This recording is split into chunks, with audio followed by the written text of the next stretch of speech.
This is ABC News 4 in high definition. And good morning, everyone. I'm Tessa Spencer. Thanks for starting your day with us. Wednesday already. But before we get to our developing story, very busy night last night involving that North Charleston officer and an unarmed man. Let's get a quick check of your forecast. You already talked about there was some rain in some areas. Yeah. Last night in well, did you notice yesterday felt a little muggy? It this did. morning feels a little muggy outside. What does that mean? I mean, how would this rank on like on the hair day scale? You know, this may not a good day. This may not be a good hair day. Sack, womp, yeah, womp, and so you're looking all nice and pretty, and then you walk outside and poof, there it goes. Tessa? All right, Rob, well, quick question. What actually happened to the guests who had to evacuate, and did they even have a place to go, a place to stay? Well, Tessa, they were all taken just down the street to St. Andrew's Middle School.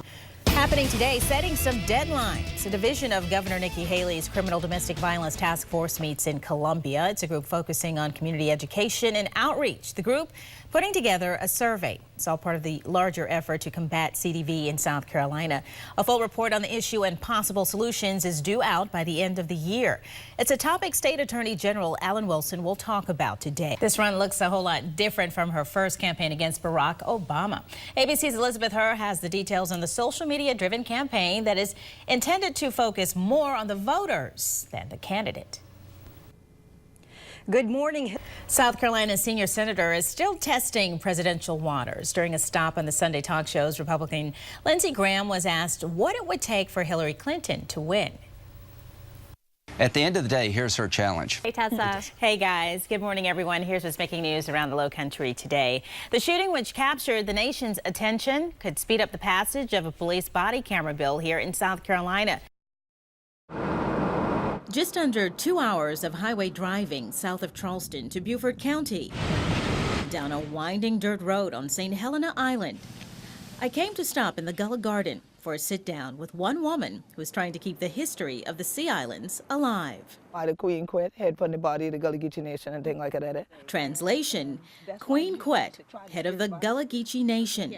Most of Queen Quet's life has been spent preserving the heritage of the Gullah Geechee people and the language that they speak. Knowing the people were brutalized because of their language, realizing that you come from a history and a legacy of people who had the strength, or as the film says, the will to survive, and then realizing that the very land you live on, where this unique culture comes out of, that has its own language, is something that you need to hold on to because it is your birthright. Her connection to the past is so strong that Queen Quet recalls a time when she could not bear to walk the historic streets of downtown Charleston.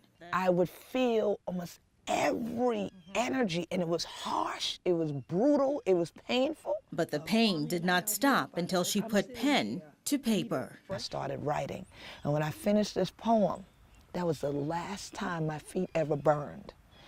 And that poem told the story of my ancestors and what they had been through along this coast, and especially in Charleston. Ran over and started picking it. An inhumane struggle she says that today's youth should be reminded of and carry with pride and not be ashamed of. When you find a Gullah Geechee person that wants to suppress their language and their mother tongue, more often than not, they are in a process of assimilation, which means that if they go too many generations without that kind of interaction, eventually they won't have that language. And many times with the language goes the living on the land too. But Queen Quet is encouraged. Through the likes of social media, Twitter, and Facebook, the younger generation is gaining a greater appreciation of the legacy they have inherited. And I see now younger people being glad that they have that bilingual ability, where before we were told we were backwards and we would never get anywhere in life if we continued to speak that way. Tessa Spencer, ABC News 4.